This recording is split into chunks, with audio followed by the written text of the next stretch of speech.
Saya amat gembira kerana pada malam ini dapat bertemu dengan penduduk-penduduk di Pandan ini yang terdiri daripada berbagai kaum. Tuan-tuan dan puan-puan mungkin tahu saya ini adalah bekas Presiden UMNO.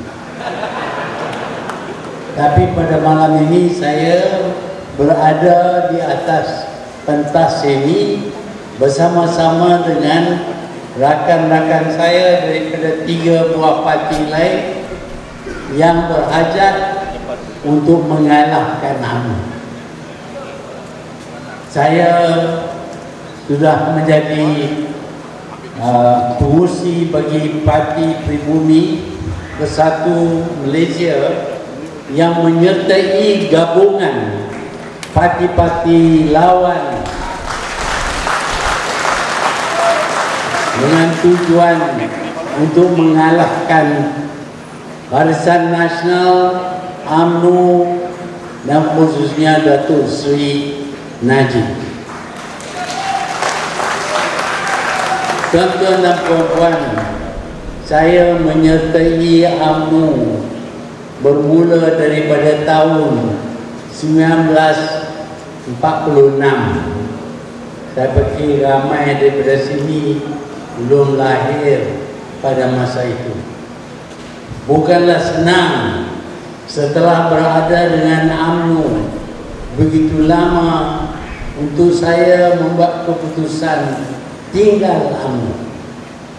Tetapi tuan-tuan dan puan-puan, saya terpaksa tinggal parti saya ini kerana UMNO sudah jauh melewing daripada tujuan UMNO ditubuh.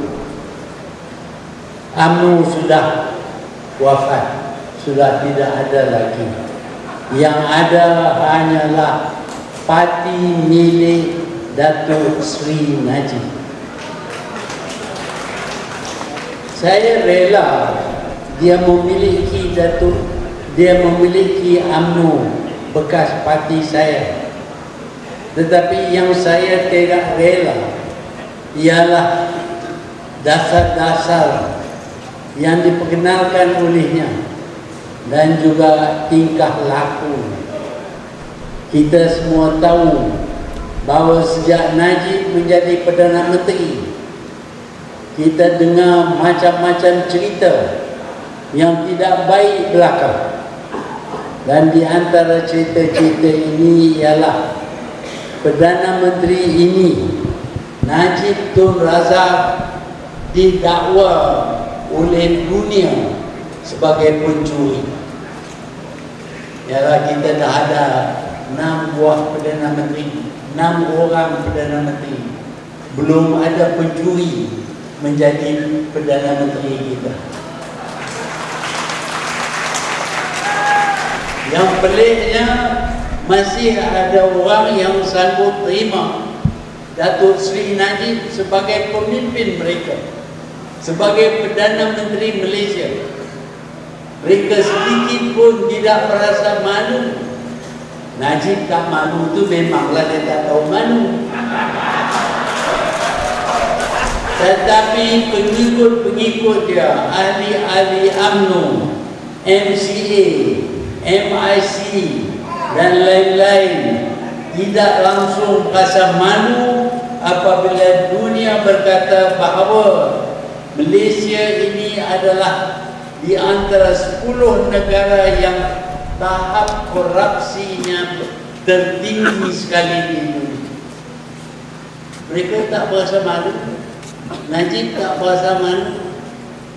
Kita hairan apa sudah jadi kepada mereka ini. Sebaliknya, dalam usaha Najib untuk kekal sebagai Perdana Menteri, dia cuba melaga-lagakan kaum di Malaysia. Satu daripada yang disukai olehnya apabila berucap ialah parti lawan ini kalau menang, kalau UMNO kalah, maka Kit Siang akan jadi Perdana Menteri. Benda ini tak masuk akal langsung, kerana ada 4 buah parti di sini, dan parti DAP ini cuma 1/4 sahaja daripada gabungan parti-parti lawan di Malaysia yang kita tubuhkan ini. Parti Pakatan Harapan ini dianggotai oleh Parti Keadilan, Amanah, Parti DAP dan juga Parti Pribumi Bersatu. Sudah tentu bukan Parti DAP yang terbesar. Kalaupun DAP akan bertanding dalam pilihan raya yang akan datang ini, DAP boleh bertanding tak lebih daripada 50 ataupun 51 kursi saja.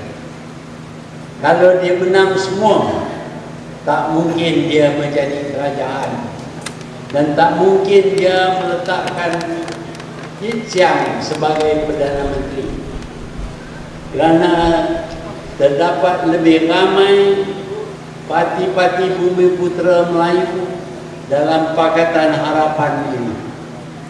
Tuan-tuan dan puan-puan, inilah cara Datuk Seri cuba menakutkan orang Melayu.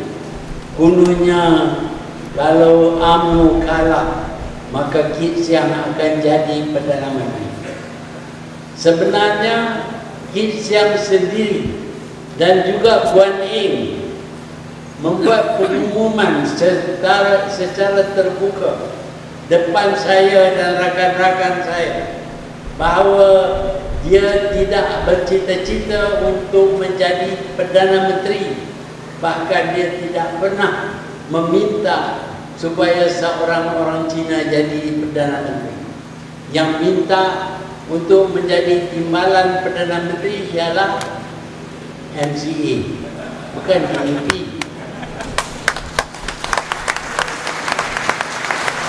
DAP sedar bahawa orang Cina di Malaysia ini tidak seramai orang Melayu. Sebab itu dia memberi tempat kepada orang Melayu untuk memimpin negara kita ini. Tuan-tuan dan puan-puan, DAP juga mengaku secara terbuka bahawa mereka menjunjung tinggi perlembagaan Malaysia. Apakah dianya perlembagaan Malaysia? Yang pertama ialah negara kita ini mempunyai raja yang berperlembagaan. Itu diterima oleh DAP. Yang kedua ialah negara kita ini mempunyai kaum Melayu yang diberi keistimewaan dalam perlembagaan.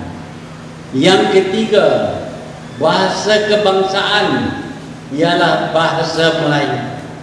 Yang keempat, agama negara kita ini ialah agama Islam. Tuan-tuan dan puan-puan, semua ini tercatat dalam perlembagaan Malaysia dan diterima oleh DAP. Saya belum dengar MCA membuat pengakuan itu. Parti DAP ini bukan parti orang Cina. Dia adalah parti terbuka kepada semua kaum. Orang Melayu ada sehingga menjadi wakil rakyat. Orang Cina, orang India ada. Oleh kerana terdapat berbagai kaum dalam parti DAP ini, banyak urusannya dibuat dengan mengguna bahasa kebangsaan. Ini tidak dibuat oleh MCA. Tuan-tuan dan puan-puan, nyanyian lagu parti DAP juga dinyanyikan dalam bahasa kebangsaan.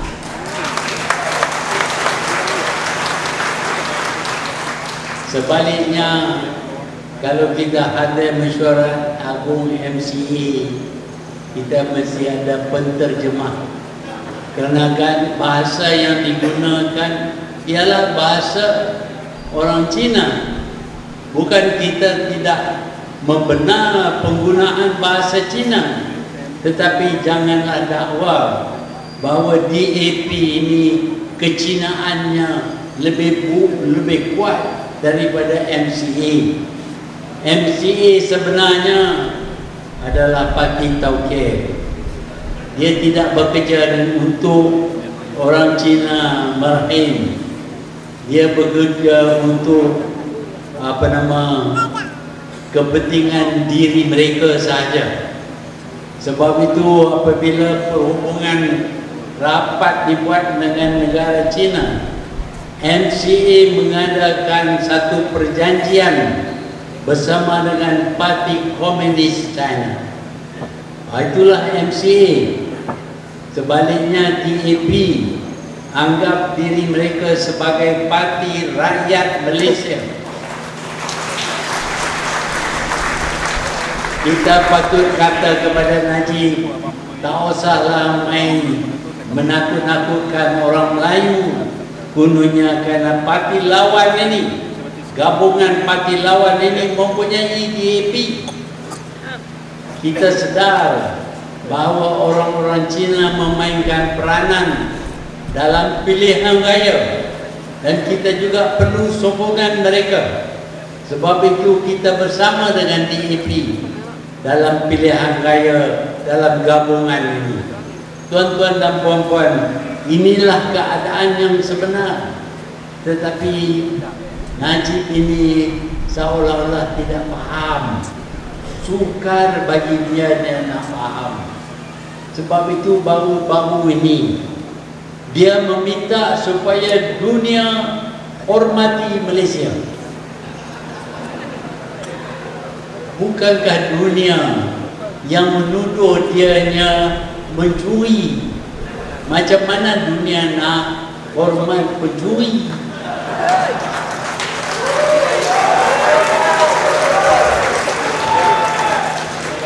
Kalau kita nak dihormati, kita laku benda yang baik, kita berjaya bangunkan negara. Sebaliknya dia dikenali sebagai kleptokrat. Apa dia kleptokrat ini? Kleptokrat ialah penyangak, penyamun, pencuri. Apa lagi? Banyak lagi lah. Semua P je.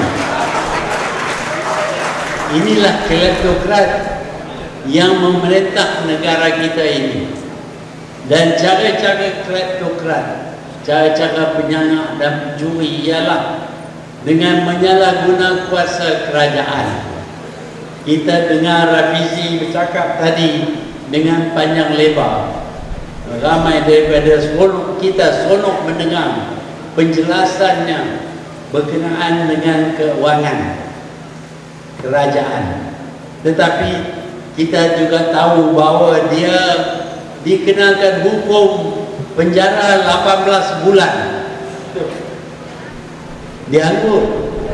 Dia kena penjara 18 bulan. Tapi dia tu cakap di sini tak nampak macam orang nak masuk penjara.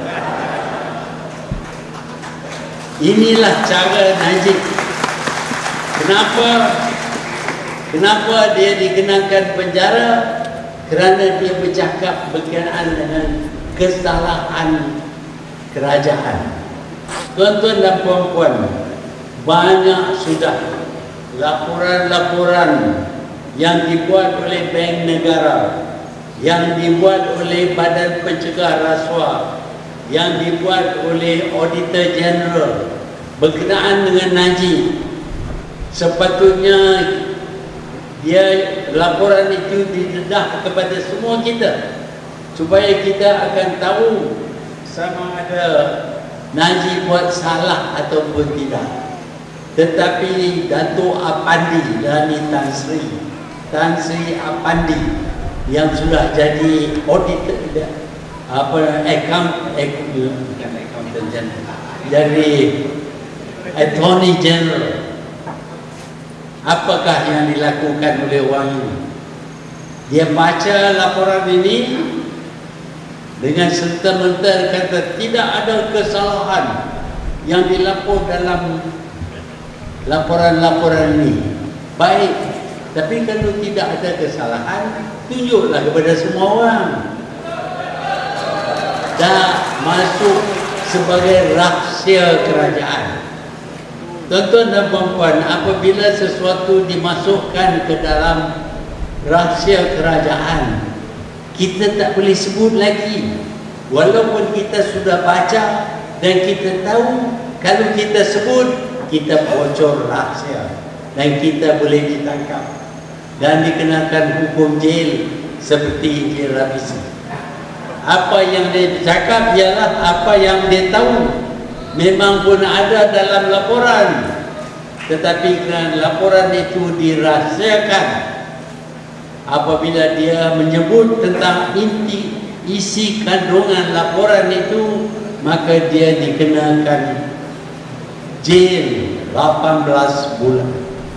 Ialah dia akan sediakan jail itu sapu bagi elok-elok, bagi cantik.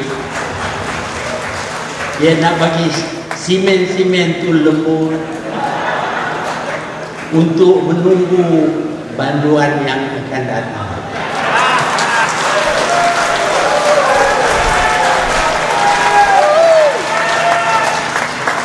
Tetapi banduan ini tak sedar. Dia tak sedar, tak berasa malu.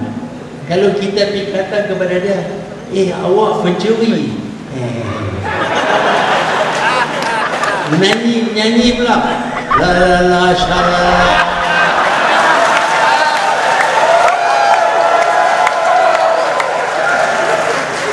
Tuan-tuan yang dan perempuan, satu orang yang siuman, satu orang yang sedar, dia buat salah, dia tak boleh bagi nasihat kepada orang lain supaya jangan buat salah. Sekarang ni dia nasihat semua rakyat supaya bermoral tinggi, mempunyai budaya yang tinggi. Budaya dia di mana? Bawah daripada kaki dia pun. Dia tak ada budaya, dia tak ada nilai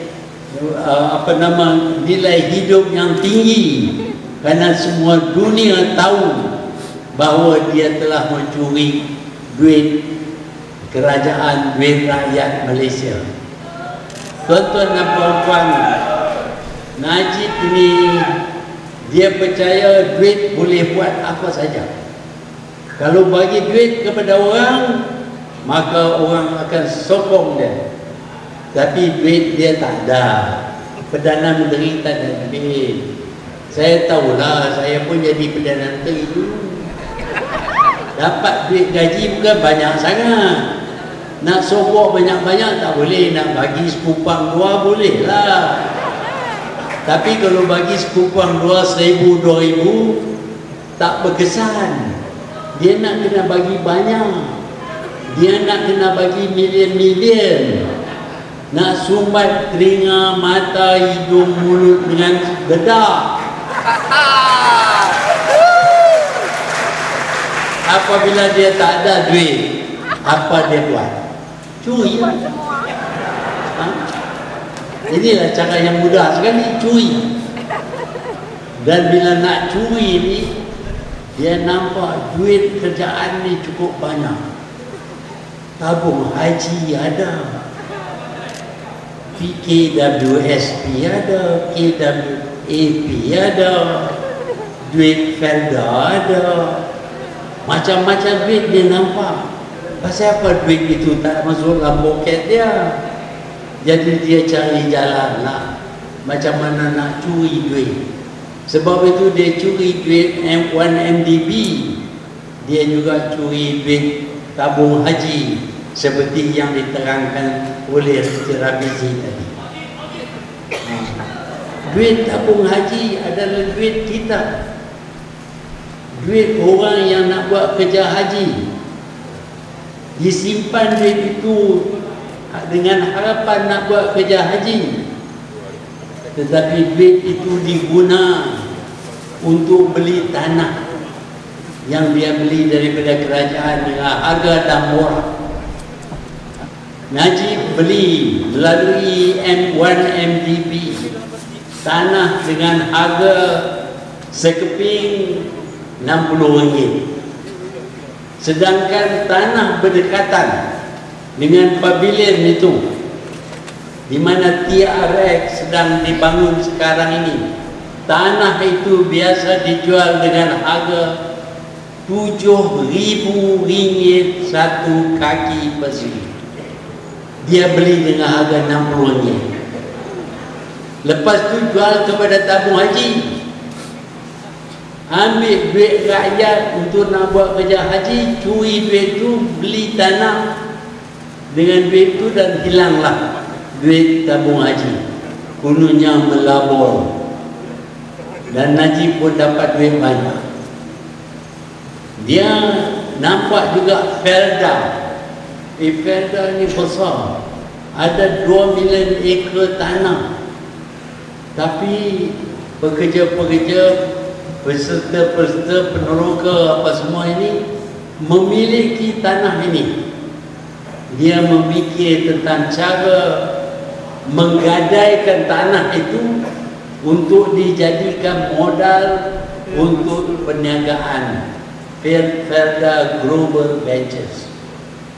Bila dia tubuhkan syarikat Felda Global Ventures ini, diletaknya harga satu saham RM44.50, dan semua peserta Felda dipaksa membeli saham, dipaksa meminjam duit untuk beli saham dengan harga RM4.50. Hari ini harga saham itu jatuh kurang daripada RM2.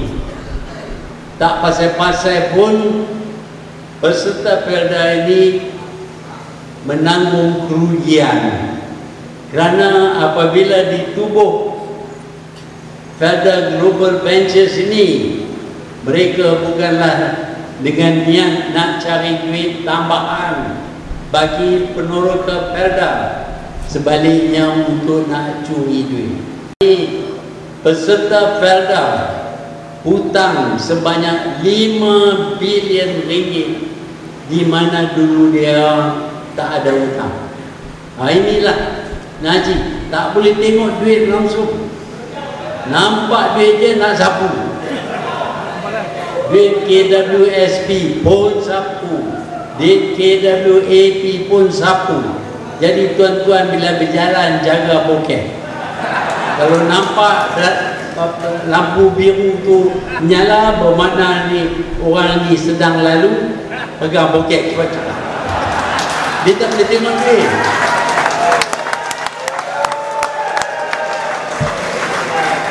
Inilah orangnya yang jadi Perdana Menteri kita. Dan kita heran masih ada orang UMNO yang sokong Najib. Tak malu. Pemimpin awak pencuri lah. Tak malu kah? Tapi dia pun macam Najib juga. Najib bila kata awak pencuri,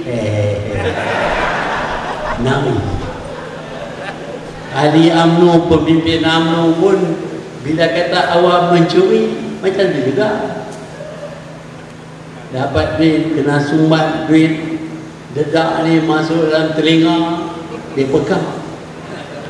Duit terus, dedak ni disumbat dalam mata, apa jadi? Buta. Disumbat masuk dalam mulut, apa jadi? Bisu. Disumbat masuk dalam hidung, apa jadi? Mati ya. Mampus.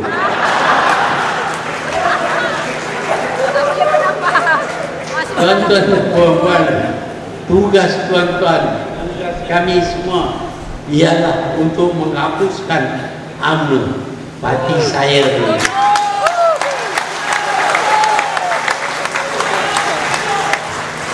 Kerana UMNO ini adalah sebuah parti yang korup, yang hidup cuma nak dapat duit saja, nak curi duit, sama seperti bos mereka.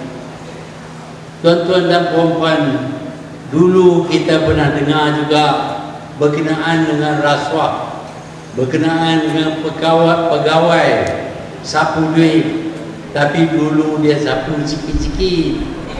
Tapi sekarang ni pegawai-pegawai pun nak ikut bos. Bos curi bilion, kami curi milion. Sebab itu sudah tangkap berapa orang lah pembesar-pembesar dalam kerajaan, pegawai tinggi yang telah lesapkan wang ratusan milion ringgit. Inilah apa yang kita kata dulu sebagai slogan. Slogan kita dulu ialah kepimpinan melalui teladan. Itu slogan kita dulu. Dan pemimpin mestilah jangan jadi pencuri. 22 tahun saya ada di situ, saya tak curi apa pun. Jadi orang yang ikut saya pun tak payah jadi pencuri. Ini Najib, dia yang curi. Apalagi pengikut-pengikut pun ikut teladan dia lah, curilah duit. Jadi kita nak jadi negara macam mana ini? Apabila pemimpin tertinggi pencuri, yang bekerja di bawah dia juga pencuri, yang menyokong dia juga pencuri. Betul-betullah negara kita ini adalah sebuah kleptokrasi. Kleptokrasi bermakna kerajaan pencuri, penyamun, penyangak dan perompak. Empat. Tahulah pasal dia datang daripada orang Bugis ni baik-baik belakang. Tapi kadang-kadang orang Bugis ada juga yang jadi lanun, perompak. Mangkali yang lain jenis lanun yang sampai sini. Tapi bapa dia baik. Macam mana jadi macam ni pun saya tak tahulah. Saya pilih dia pasal bapa dia. Tapi dia mengecewakan bukan saja saya tetapi juga rakyat Malaysia. Kerana kita kecewa, maka kita harus usaha dengan gigih untuk menyingkirkan Datuk Seri Najib dan Kerajaan Barisan Nasional.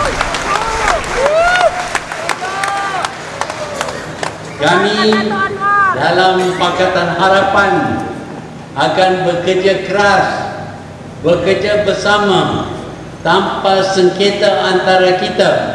Kita akan bekerja bersama walaupun dulu mungkin kita bermusuh, tetapi hari ini hasrat kita hanyalah satu saja, yaitu untuk menyingkir Datuk Seri Najib daripada menjadi Perdana Menteri Malaysia. Saya rayu kepada tuan-tuan dan puan-puan. Saya tahu Najib akan bagi duit. Duit itu duit haram. Dia nak suruh kita bersumpah. Kalau bersumpah pun untuk salah niat nak bersumpah. Kalau nak ambil duit balailah. Tapi jangan undi Parti Barisan Nasional. Parti penyangak, parti pimpinan pencuri. Tak boleh kita bagi kepercayaan sama sekali. Sebab itulah pada malam ini kami berempat parti Pakatan Harapan ini berdiri di depan tuan-tuan dan puan-puan untuk menjelaskan kenapa kami bekerjasama dan kenapa kami berusaha untuk menjatuhkan kerajaan penyangak, pencuri, penyamun, perompak. Inilah kerajaan Malaysia. Kita amat malu. Begitu malu sehingga saya diberitahu rakyat Malaysia apabila ada di luar negeri, apabila ditanya awak daripada mana, malu nak sebut Malaysia. Ada yang kata kami orang Brunei, kami orang Indonesia, tak mau mengaku Malaysia. Kerana apa? Kerana kita malu. Kita malu mempunyai Perdana Menteri yang dunia tuduh sebagai pencuri. Tapi Najib nak supaya dunia hormati Malaysia. Mana nak boleh kata orang Keling kira orang ini orang macam ni nak hormat. Tempat dia ialah tempat yang disediakan oleh televisi. Itulah tempat dia. Tuan-tuan dan puan-puan, saya ucapkan banyak terima kasih kerana kehadiran tuan-tuan dan puan. Saya yakin tuan-tuan dan puan-puan ingin menyelamatkan negara tercinta ini, ingin menyelamatkan diri kita sendiri dan anak cucu kita di masa hadapan. Dan keselamatan ini hanya boleh didapati apabila Najib sudah tidak lagi menjadi Perdana Menteri Malaysia. Sekian, wabillahi taufiq wal hidayah. Assalamualaikum warahmatullahi wabarakatuh.